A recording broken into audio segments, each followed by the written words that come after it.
we need leaders to champion the cause for mental health. So what does that mean? That means we need people to tell more of their story or be able to tell maybe somebody who experienced that in their family or friend with consent, of course, or with even within the organization, say, I dealt with a lot of stress, or I dealt with burnout, or I dealt with anxiety. And what does that look like? So we need leaders to really champion that cause, because we know at the end of the day, nothing's going to get done unless a leader's champion the cause. Right. It all starts at the top, and I'm so happy you said that.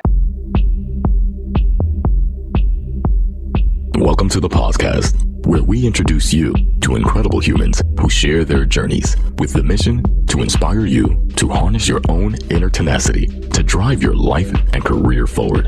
And now, your host, Adam Posner.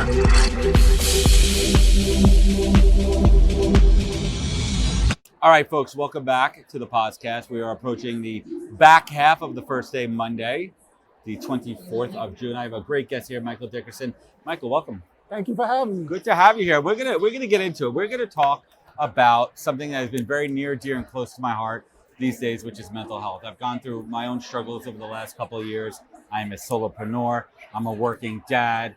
I am trying to, pardon my French, I'm trying to make shit happen and keep things going. I'm also a recruiter, and there are stresses that come in my life as a recruiter, and I think it's critical, especially here at SHRM. We're going to talk about stresses in the workforce. But before we do that, tell us a little bit about yourself. Give us a Michael Dickerson story. Tell us who you are and what you do. Just a quick spiel. Please. During COVID, I was sitting on the Association of Training and Development board. And when COVID came, a lot of the board members were like, you do mental health, because my background has been a social worker working in mental health for 14 years. And they was like, our employees are really struggling. They're struggling with their mental health. They got a lot of stress. They at home with their partners all day that they're not used to. It's kids, cats, dogs, old relatives, neighbors. All that. They done turned into teachers. They usually not a teacher teaching their kids. Caregivers. Yeah. So they was like, can you do just some short trainings around mental health in the workplace, employee well-being, stress management? And I was like, absolutely. And they was like, well, we also gonna pay you. And I was like, oh, well, I guess I'll start a business. And so now I start a business as a consultant firm, working with organizations, institutions, government agencies to really talk about stress management, what that looks like, employee well-being, and mental health in the workplace. And so we do a lot of trainings, a lot of consulting, a lot of assessments, auditing. And of course, I get a chance to come and speak at great events like this. Yeah, and what about yourself? Let's just give a quick rundown on your background and qualifications. Yeah, so I started out working as a youth mental health social worker. And I used to work with at-risk kids, what they call at-risk. Yeah. And so I did that for about 5 years. And then after that, I went and worked for the Department of Mental Health as a consultant and as a trainer. And so I did that for another 10 years. So I've been in the mental health field going on 14, 15 years. And it's so crazy that it's taken this long through civilization for us to make mental health a priority. Absolutely. And for the sake of this conversation, because we could talk about mental health in so many ways, but we're going to talk about mental health in the workplace. And there's a plethora of sources for it. So let's go back to a little bit we said before, the pandemic. I think, and I obviously want your take because you're the guest on the show, the pandemic brought to light so many mental health issues. Mm-hmm. And I think that a lot of those mental health issues were buried in the workplace, and people just going to work and everyday stresses. But then when we started to work from home, and with the compounding factors of everything that you mentioned before, and the fear of the unknown, this crazy global pandemic, shit got real. Yeah. And it bubbled up. From your perspective, talk to us a little bit about this timeline in the last 4 years. Work, mental health, why it's finally getting the light it deserves. Yeah, so there's a lot there. I need to rant for a minute. Yeah, that's okay, because I want to unpack it because I think it's good. Yeah, I set you up for that. That's called the setup. I think we've always sort of talked about mental health, and we talked about it under the EAP, Employee Assistance Program. And so what I think the pandemic did was just accelerate the conversation, right? Now, it really opened the eyes to managers, it opened the eyes to leaders, executives, just people that work in the workforce as a whole, in the workplace. And so they was like, well, we need to start having conversations and also start educating and bringing more awareness to this subject. And so in the last 3 to 4 years, that's what's been happening. I didn't realize how big of a need it is, but it's a huge need around coming and talking about and bring awareness. And the biggest thing that we're trying to do, because for so long, when people talked about mental health in the workplace, it was like, no, we don't talk about that. We have something over here for you to deal with that. But this new generation, yeah, that's exactly where I was the going. millennials and Gen Zs is like, no, y'all not just gonna put us to the side. We're gonna talk about it, and we want people to come and train us and talk about it. Well, that's exactly what I wanted to talk about. Thank God that we're finally in a place in our society here where we're losing too many good people. And unfortunately, I think that's the reason why we are talking about it. And we have this new generation that where it's socially and culturally acceptable to say, hey, I need help. I'm seeing too many of my friends do terrible things and lose their lives and get hurt. That, you know what? I don't want that to happen to my friends and family. So let's make it acceptable. And I think that starts with leadership. So how do you consult and coach leadership to create that open environment where you're not going to get fired. You're not going to get, shunned upon for saying, hey, I need some help. Maybe I'm burnt out. Maybe I need a timeout. Maybe I'm going through some things in my life and I'm not going to get docked for that or fired. Yeah, one of the first things leaders have to do is, first of all, just bring awareness. Because when you bring awareness, you reduce the stigma around mental health. The second thing is that we need leaders to champion the cause for mental health. So what does that mean? That means we need people to tell more of their story, or be able to tell maybe somebody who experienced that in their family or a friend, with consent, of course, to say, hey, or even within the organization, say, I've dealt with this, I dealt with a lot of stress, or I dealt with burnout, or I dealt with anxiety, and what does that look like? So we need leaders to really champion that cause, because we know at the end of the day, nothing's going to get done unless a leader's champion the cause. Right. It all starts at the top, and I'm so happy you said that. And I would just take a guess out there that the majority of C-suite executive leaders are going through their own mental health issues. 100%. Leadership comes with a cost on their own mental health, their family, their time away, especially if they're parents too. Like, the fact is, I've reached this point in my career, I need to put this time in. What am I sacrificing? Not being time with the kids? That takes a lot of a toll, on it as well.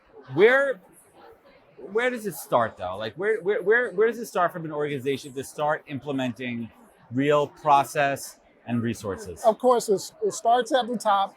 Secondly, we want to bring awareness. Thirdly, now we want to do training and development, right? We really want to talk about what can we do to train our people? What workshops can we put in place? How can we bring somebody in to really come and talk about? So what does that look like, mental health in the workplace? One of my first things is, and I like to tell leaders and managers this, I am not trying to turn you into a clinician. That's not my job. I'm not trying to diagnose your coworkers. I'm not trying to turn you into a counselor. I just want you to... Michael, I think you need some help. Who the hell are you telling me I need help? You need help. Yeah, so I'm not trying to turn you into clinicians or counselors, but I want to bring awareness. If an employee come to you or a colleague comes to you and say, hey, I'm dealing with such and such, or I'm dealing with this mental health issue, how do you help them get that support? Right. What does that look like? And so how do you navigate that? And so a lot of managers, a lot of leaders just don't know how to deal with that. Well, it's not a natural conversation, and I think also it could be misconstrued as crossing the line. There's care versus saying, oh, no, you think something's wrong with me? Am I going to get fired? How does a leader know how to approach somebody and say, hey, man, everything all right?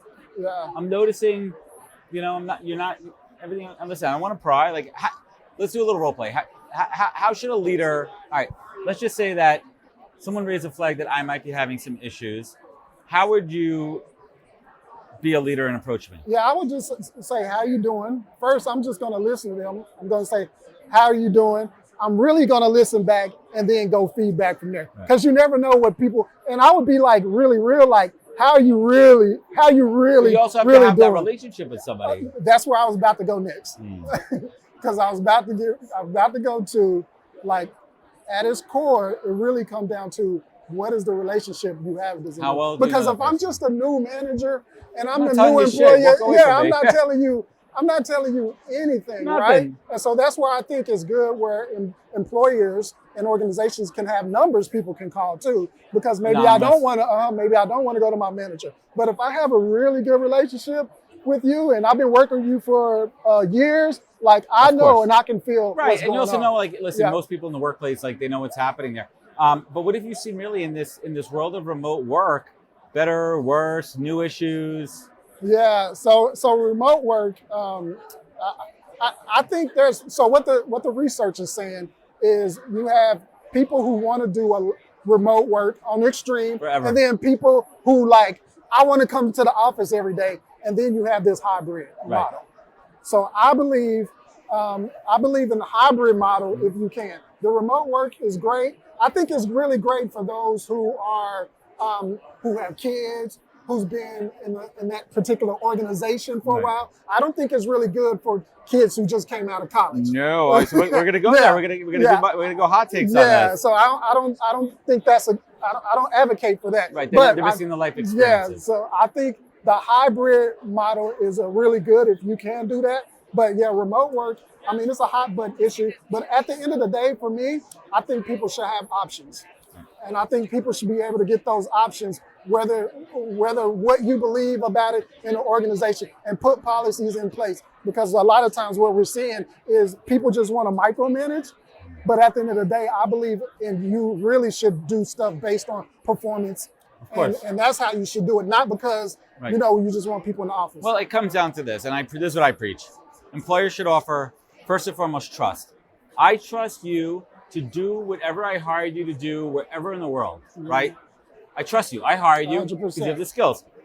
I'm going to give you options, and then I'm going to give you the choice 100%. to do what you want. And that's kind of how I frame that up. I agree with you. I think younger employees, because I'm based on this experience too, need to have that in-person office experience to some extent to learn interpersonal communication and learn from the mentors, the body language, and also to learn how to handle stresses of the workplace 100%. and receive feedback in person versus this passive aggressive screen in their face. 100%. And lastly, I think there's a big audience that gets discounted in the work from home chat.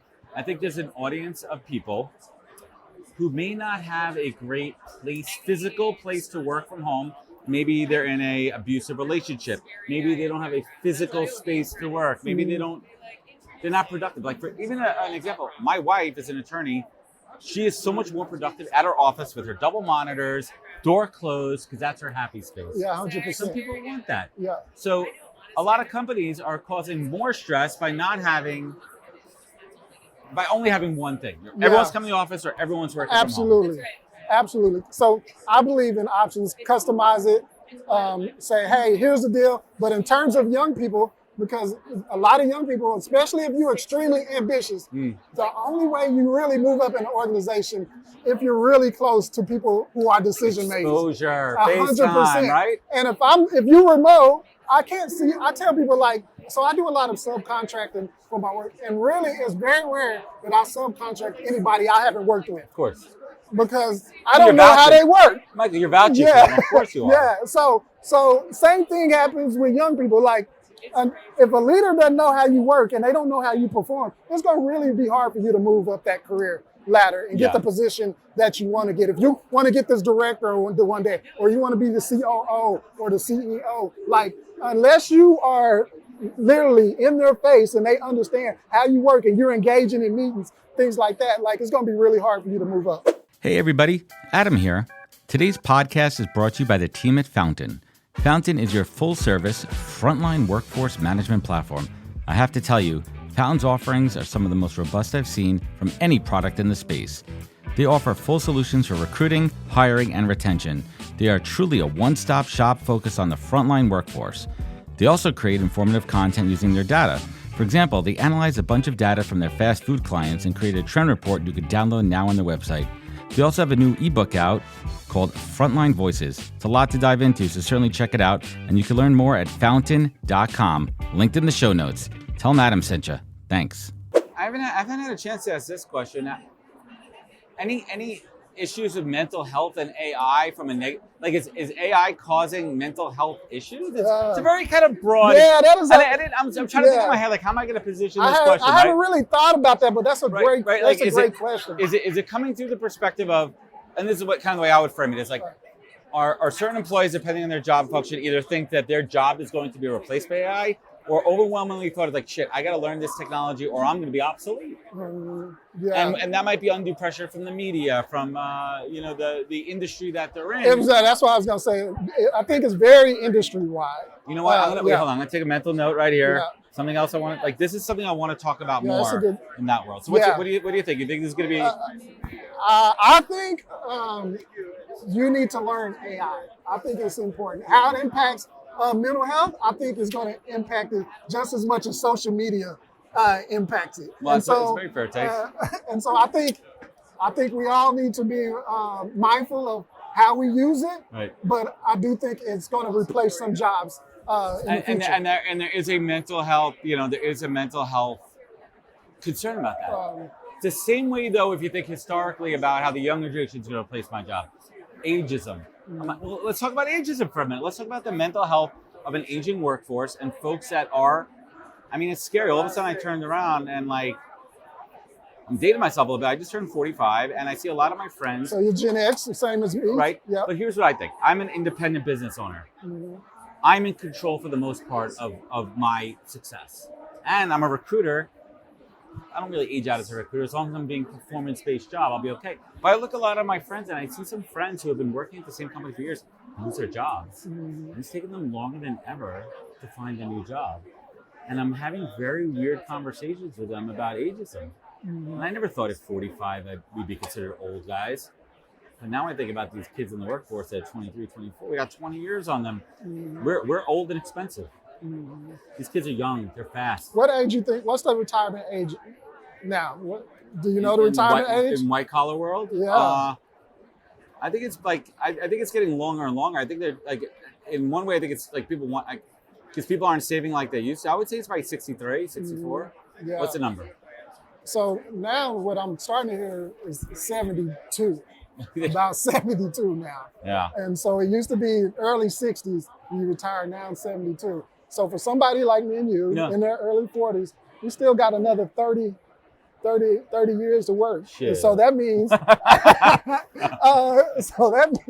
we got. I'm tired, bro. I understand. So that means we got to find some skill sets, or anything else, investments, stuff like that. But if we want to work, it's going to require some skill sets. But to be honest with you, I was told you should never retire. Never. So let's talk about Michael's book here. Yeah. Struggling Well at Work. That's an interesting title. Yeah. Struggling. Let's break down the title. Talk about this. Yeah. Positive mental health strategies for a flourishing. How'd you come up with that title? Was it something you always kind of had in your head? It's out of a positive psychology. What I want to do is just really talk about mental health from a holistic perspective and talk about employee well-being. And really know that, there's people that struggle in the workplace, but you can struggle well. And so I put some interventions to really help you struggle well, just having more positive emotions. What does joy look like in the workplace? What does happiness look like in the workplace? How to build more positive relationships in the workplace, because that'll help you when you're struggling. If you do it, you do that. And then I talk about having really good meaning in the workplace. When you have good meaning, that helps you when you're struggling to keep going. But we all struggle. Struggle's a part of life, and you have to 100%. embrace it, and you have to learn tactics and skills to handle struggle. Who is this book for? It's going to be for any employees. It's definitely for managers and leaders. So I talk a little bit about stigma in there because we want to reduce the stigma. And so definitely for employees, managers, and leaders. What did you learn about yourself through writing this book? I learned about myself is that I'm a very positive person, and I like positive people. And relationships are everything to me. Relationships, everything. Relationships are the core of life. Yeah. And so that's what I learned about writing this book. Michael, leave us with some words of wisdom here. What is that single greatest piece of advice that you take action on daily? Relationships. At the end of the day, I try to build very healthy and positive relationships, and I make sure that I check up on my friends and let them know that I care about them. Check up, check in. As I say at the end of every podcast, be good to yourself, be better to others. I want everyone to check out Michael's book, Struggling Well at Work. Where can they get it? Where can they find it? You can find it on Amazon, just like anything else. Like anything else in this world. And where else can folks connect with you? Yes, so you can go to my website. That is www.dickersoncg.com. And of course, you can find me on LinkedIn. Awesome. Michael, Right. thank you for joining Thank me you on for the show. having me. Wisdom is forever, but for us, it's time to go. Thank you for joining us. Luckily, we'll be back with our next episode soon, jam-packed with more incredible humans. Thank you for listening, subscribing, and sharing. To join the conversation, search the Podcast on LinkedIn. And to catch up on past episodes and more info, please visit www.thepodcast.com.